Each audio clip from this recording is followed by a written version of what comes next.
With a major selection of the looks your kiddos love starting at just $4 in the Walmart app, a new school year means a stylish new them. Who knew? Find skater skirts and Crocs that say, I'm casual but cool. Sparkly sneakers that say, it's my classroom, you're just learning in it. And preppy polos that say, I'm the teacher's pet, even if they're mommy's menace at home. Find their favorite styles starting at just $4 in the app. The Walmart you thought you knew is now new. This episode is brought to you by Nespresso and Samra Origins by the Weekend Coffee Collection. Introducing Samra Origins. My collaboration with Nespresso is a connection to my roots, to my mother, Samra. Coffee that hits the right notes. It transports you. Crafted with unique notes and bold, soaring flavors. Experience a taste that moves you. Nespresso and Samra Origins. Discover more at Nespresso.com.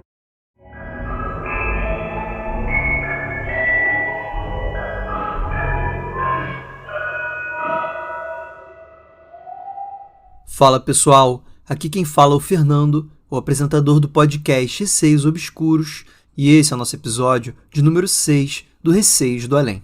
Galera, lá no meu podcast, o Receios Obscuros, durante o mês de outubro, vai ter um episódio por dia, então vão ser 31 episódios durante o mês de outubro. Acompanhem lá quem está gostando aqui dos episódios do Receios do Além.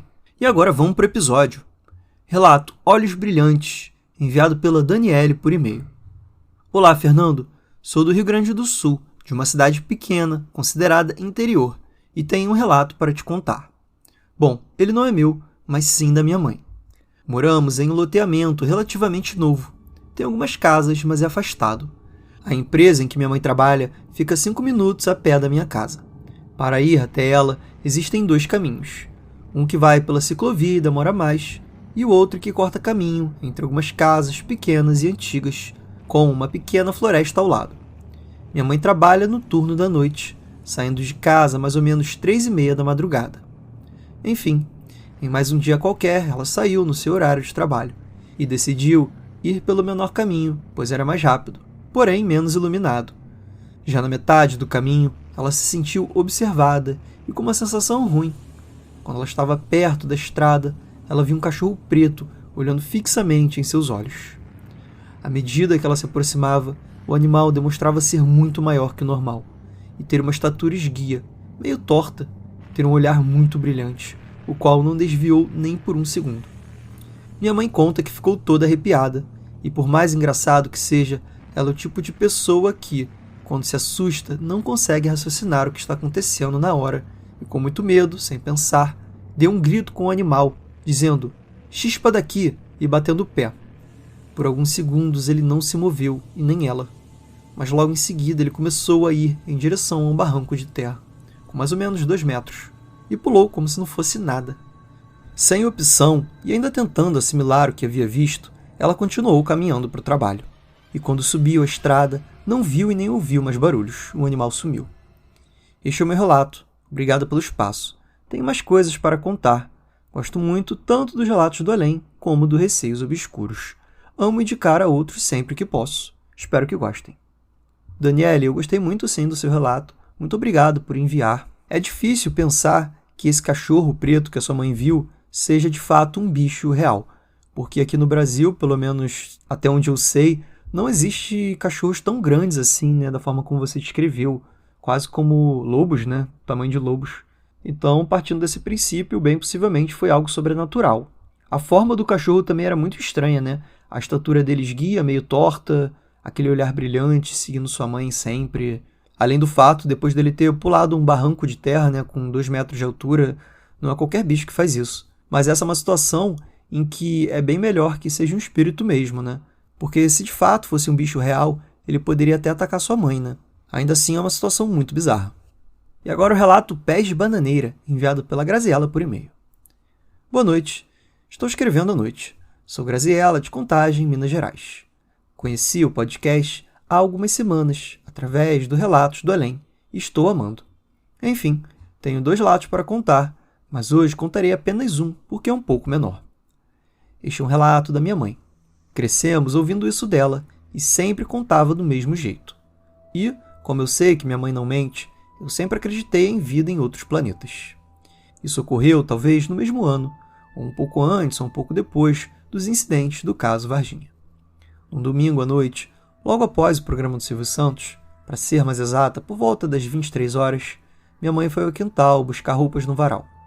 Meu pai, que tinha bebido um pouco além do ponto, estava dormindo, então minha mãe foi sozinha. E quando estava pegando as roupas, escutou latidos de cachorro e algo iluminou tudo ao seu redor. Então, ela olhou para o céu e viu, do jeitinho que são descritos na TV, um prato gigante cheio de luzes coloridas piscando. E aquela nave estava bem baixa, na altura de uns pés de bananeira que tinha no quintal do vizinho. Minha mãe não pensou 2 vezes e correu para dentro logo, para contar para o meu pai, mas sem sucesso, pois ele estava dormindo. Minha mãe disse que durante uns 15 dias ela sentia uns choques no corpo e enchia de bolinhas brancas na ponta dos dedos. Com o tempo, na internet, programas de TV, descobrimos outros relatos iguais da minha mãe depois de verem um OVNI. E seria tipo uma radiação. Espero que tenham entendido meu relato. Talvez não seja muito assustador, mas eu queria compartilhar com mais gente além da nossa família. Quem sabe um dia eu possa ter uma experiência como essa, igual minha mãe teve. Obrigado pelo espaço e voltarei a escrever. Beijos. Graziela, um beijo para você também. Muito obrigado pelo seu relato. Eu parto do princípio também que se muita gente descreve a mesma coisa, é real, né? E esse é o caso desse formato das naves, né? Como se fosse um prato grande. Essa questão também de luzes coloridas piscando. É uma coisa que eu já vi em outros relatos também, de OVNIs. E isso acontece também lá no Receios Obscuros. Eu vejo pessoas, às vezes, de lugares muito distantes, sei lá, uma pessoa do sul e outra do norte, e elas contam um relato muito parecido. Eu fico, caramba, que bizarro, né? Mas o fato que mais me chamou atenção no seu relato, Graziela, foi essa questão dos choques que sua mãe sentia depois e essas bolinhas brancas nas pontas dos dedos. Por si só, isso já é muito estranho. E mais bizarro ainda é que outras pessoas tenham relatado a mesma coisa, terem visto aí um OVNI e depois terem sentido esses choques e essas bolinhas brancas nas pontas dos dedos. É uma coisa muito específica, né? E é muito estranho pensar que mais pessoas tiveram a mesma experiência. Agora vamos para o próximo relato. Bicho Branco, enviado pela Mariana por e-mail. Olá, Fernando. Olá, ouvinte do Relatos do Além e Receios do Além. Meu nome é Mariana, tenho vários relatos, mas em outra oportunidade eu conto melhor. Hoje eu quero relatar algo que me marcou muito. Vou tentar resumir, é um relato longo. Hoje eu tenho 27 anos e moro em Cajamar, a última metrópole antes de ir para o interior de São Paulo. E esse relato aconteceu quando eu tinha 22 anos.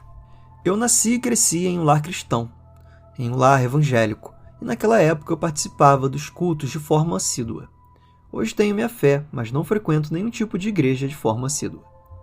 Eu havia começado a namorar, e por algum motivo, que hoje eu não me lembro, eu não participei da conversa do pedido de namoro.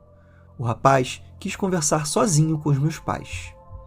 Estávamos apenas no primeiro mês de namoro, e já percebi um ciúme muito excessivo da parte dele. Até que um dia, uma prima veio nos visitar e trouxe a mãe dela para passar um tempo com a gente. Eu estava muito animado com minha prima ali em casa, pois fazia muito tempo que a gente não se encontrava. Naquele dia passei muito tempo longe do celular, e mesmo explicando para o meu namorado a situação, ele não entendia e ficava me questionando e me ligando o tempo todo. Quando ela foi embora, consegui ter mais tempo para conversar com ele e fui tentar acalmar o cidadão. Minha prima foi embora, eram quase 23 horas, e eu só fui conseguir sair do telefone às 3 da manhã, porque ele estava muito nervoso. Eu e minha irmã, que na época tinha uns 14 anos, dormíamos no mesmo quarto quando eu morava com a minha mãe, e ela ainda estava acordada mexendo no celular. Eu estava de férias do trabalho e faculdade, e ela estava de férias da escola. O nosso quarto fica, até hoje, no último cômodo da casa, e o banheiro era um dos primeiros cômodos. Então, para ir ao banheiro, precisávamos atravessar a casa toda. Logo que se entra na casa, tem 4 cômodos: a sala, o banheiro, o quarto da minha avó e a sala da televisão. O banheiro fica bem no meio entre a sala da televisão e o quarto da minha avó. Ok, às 3 horas da manhã, saí do quarto e fui para o banheiro. Logo que eu cheguei na sala para ir para o cômodo do banheiro, levei um baita susto, porque a porta estava toda escancarada. E eu lembro de sentir um arrepio muito grande e uma sensação gelada na sala, mesmo sendo janeiro no ápice do calor. Minha mãe sempre foi muito metódica em relação a portas trancadas após um determinado horário, e eu tinha certeza que ela havia trancado a porta. Então, logo de cara, já percebi que tinha alguma coisa errada. Como só estava eu e minha irmã acordada, Meu primeiro impulso foi o instinto de proteger a minha irmã. Então, sem pensar 2 vezes, eu saí para fora para ver se tinha alguém na varanda. Não tinha. Entrei para a sala e tranquei a porta. A hora que eu fui para o banheiro e sentei no vaso, escutei no teto como se fossem passos, porém lembrava o som de patas. Às vezes, entre o vão do telhado e o sótão, entravam gatos, então lembrava como se fosse um gato, mas muito maior e pesado. A hora que eu olho para cima, é até difícil explicar, mas era um rabo branco, parecido com o rabo de um leão, que tem aqueles pelos na ponta. Estava passando de um cômodo para o outro. Na hora eu gelei, e a princípio eu simplesmente fingi que não tinha acontecido nada. Segui minha vida e voltei para o quarto. Quando cheguei, não comentei sobre o rabo que tinha visto com a minha irmã, mas comentei sobre a porta aberta. E na hora o semblante da minha irmã já mudou, e ela falou: Má, na hora que você estava no telefone com fulano, eu tive uma sensação que tinha alguém me olhando da porta, e eu tinha certeza que eu tinha fechado a porta. A hora que eu olhei, a porta estava aberta, por isso eu levantei aquela hora para fechar. Realmente, em um determinado momento ali, ela levantou e foi fazer alguma coisa, mas eu nem tinha notado. Foi só ela terminar de falar que uma respiração muito forte começou na porta do nosso quarto, como se tivesse um bicho muito grande respirando bem rente à porta. Na hora nos olhamos, seguramos a mão uma da outra e eu sentei na cama que minha irmã estava deitada. Minha irmã começou a chorar e eu fiz a única coisa que eu tinha aprendido para momentos como esse: orar. Dobrei meu joelho e comecei a repreender todo o mal que estava lá. Disse que ali não era o lugar dele, que ele estava deixando minha irmã assustada e isso tinha me deixado muito brava, e que era para ele ir embora em nome de Jesus. Comecei realmente a brigar com aquilo, sabe? Ver minha irmã assustada daquele jeito me deixou muito brava. Ok, cessou. No outro dia, assim que meus pais chegaram do trabalho, fui contar para eles o que tinha acontecido. Lembra que eu disse que não tinha participado da conversa do pedido de namoro? Então, meus pais me contaram que no dia do pedido de namoro, ele veio com um papo muito estranho que ele queria casar comigo logo, e que mesmo tendo muito espaço para construir no terreno da casa da família dele, ele não queria me levar para morar lá. Ele disse que no quintal da casa dele havia 2 espíritos que tiravam a paz de todo mundo, uma bruxa e um bicho branco que parecia um leão. E como eu era uma pessoa de muita luz e paz, ele não queria me colocar ali naquele lugar. Na hora eu fiquei muito nervosa, mas de raiva mesmo. Como assim aquele bicho que estava no quintal dele veio parar na minha casa para tirar minha paz da minha irmã? O bicho estava ligado a ele de alguma forma e veio parar na minha casa. Liguei para ele e terminei o namoro no mesmo dia. Não comentei que era sobre o ocorrido. Só disse que era pelo ciúme. Lembra minha prima no início do relato? Ela morava em Perus na época, uma cidade sentido grande São Paulo, que fica a uns 20 quilômetros de distância aqui de Cajamar. Contei para minha prima e, pasmem, ela ficou em choque porque disse que no mesmo dia, de madrugada, ela e o namorado viram um bicho branco parecendo um leão rondando a casa deles. Penso até hoje que a saída do bicho em minha casa e na casa da minha prima foi gerada pelo ciúme e possessão que ele estava sentindo naquele momento. Meus pais disseram que não sabem o motivo, mas não quiseram me contar sobre o que ele tinha contado. This episode is brought to you by Indeed. When your computer breaks, you don't wait for it to magically start working again. You fix the problem. So why wait to hire the people your company desperately needs? Use Indeed's sponsored jobs to hire top talent fast. And even better, you only pay for results. There's no need to wait. Speed up your hiring with a $75 sponsored job credit at Indeed.com/podcast. Terms and conditions apply. Hey, it's Ryan Reynolds here from Mint Mobile. Now, I was looking for fun ways to tell you that Mint's offer of unlimited premium wireless for $15 a month is back. So I thought it would be fun if we made $15 bills. But it turns out that's very illegal. So there goes my big idea for the commercial. Give it a try at mintmobile.com/switch. Upfront payment of $45 for 3-month plan, equivalent to $15 per month required. New customer offer for first 3 months only. Speed slow after 35 gigabytes if network's busy. Taxes and fees extra. See mintmobile.com. No dia que me pediu em namoro. Depois entendi que foi parte do plano divino, para eu não colocar nada na cabeça e ver de verdade o que estava rondando aquele rapaz. Desculpa o tamanho do relato e os meus erros. Amo relatos do além e estou amando acompanhar os receios do além também. Um beijo. Um beijo para você também, Mariana. Muito obrigado pelo seu relato.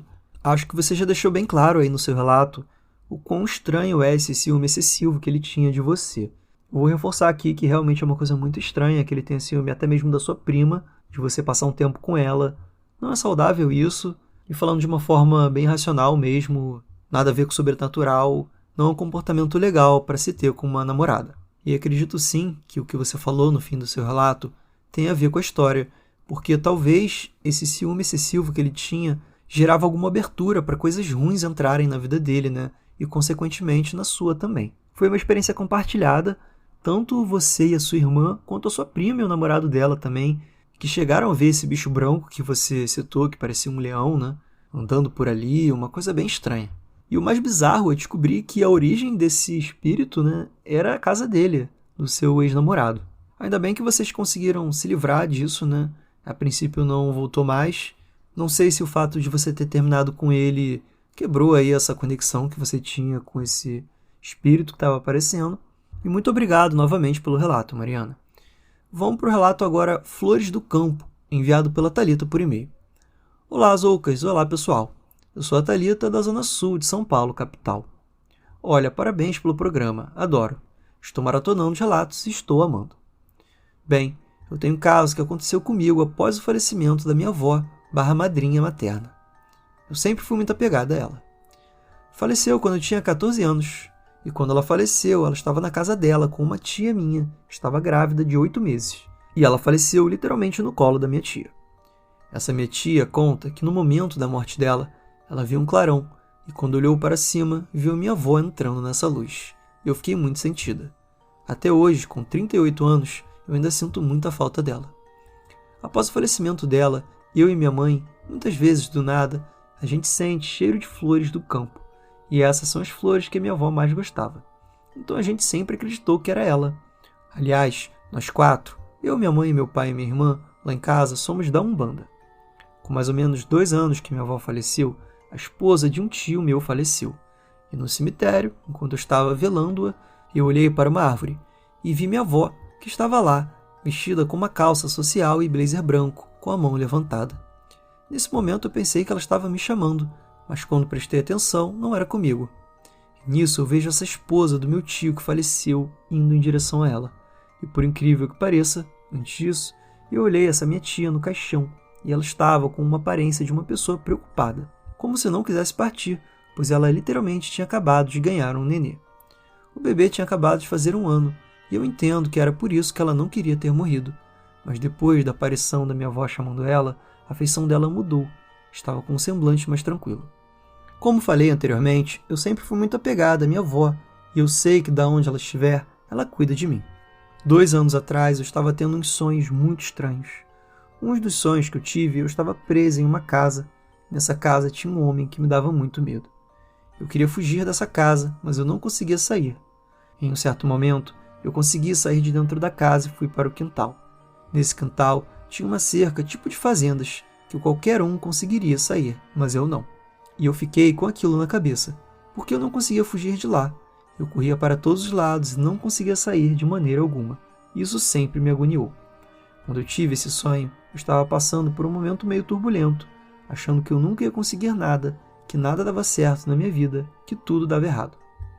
No final do ano de 2021, mais ou menos em dezembro, eu tive um sonho que literalmente fez eu acreditar totalmente que minha avó está sempre comigo e com a minha mãe, cuidando da gente.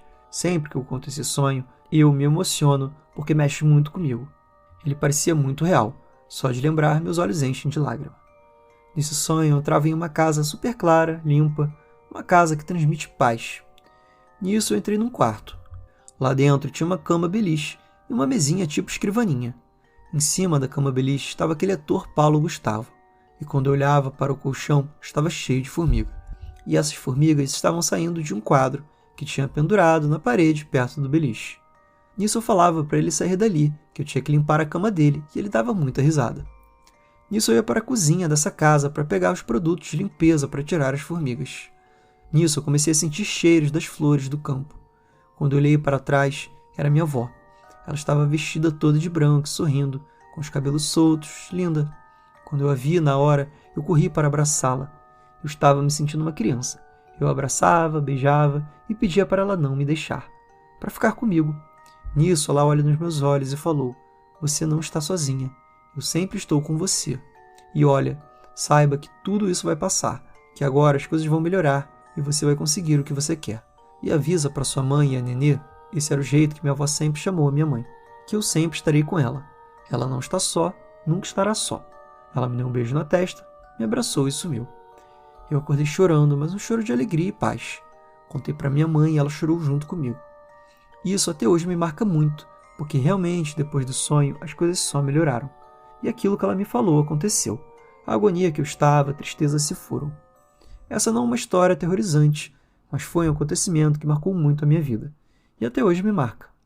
Eu me lembro dos detalhes, do cheiro, do abraço, até do beijo que ela me deu na testa e eu ainda sinto. Bem, é isso. E em breve eu relato mais alguns casos. Beijos a todos. Thalita, um beijo pra você. Que relato bonito que você contou. Um relato muito positivo. Naquele momento que você mais precisou, a sua avó apareceu ali no sonho, se comunicou com você. E esses sonhos vívidos, para mim, são muito convincentes, né? De que a pessoa que está ali, ela realmente está, não é só um sonho, uma coisa da sua cabeça. Porque você sente cheiro, você sente o abraço. Eu acho que muita gente daria tudo para ter esse último momento aí com o ente querido, né? Se despedir uma última vez, dar um abraço, ouvir o que a pessoa tem para falar. Ver a pessoa em paz também, né? Eu acho que isso acalma a gente. Porque a gente não sabe exatamente como é a vida após a morte. Então saber que mesmo depois de ter morrido ela está bem, está feliz, é reconfortante para a gente que fica.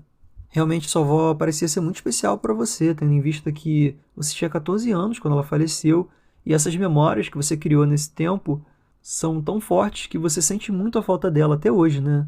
Tendo 38. Então, depois de tanto tempo assim, você lembra de muitas coisas e o carinho todo que você tinha por ela. Gente, esse foi o episódio de hoje. Espero que vocês tenham curtido. Quem quiser ouvir mais histórias parecidas com essas, é só entrar lá no meu podcast, só digitar Receios Obscuros no Spotify. Lembrando que quem quiser enviar os seus relatos aqui para o Receios do Além, é só enviar no e-mail receiodoalém@gmail.com. Um beijo a todos e até o próximo episódio.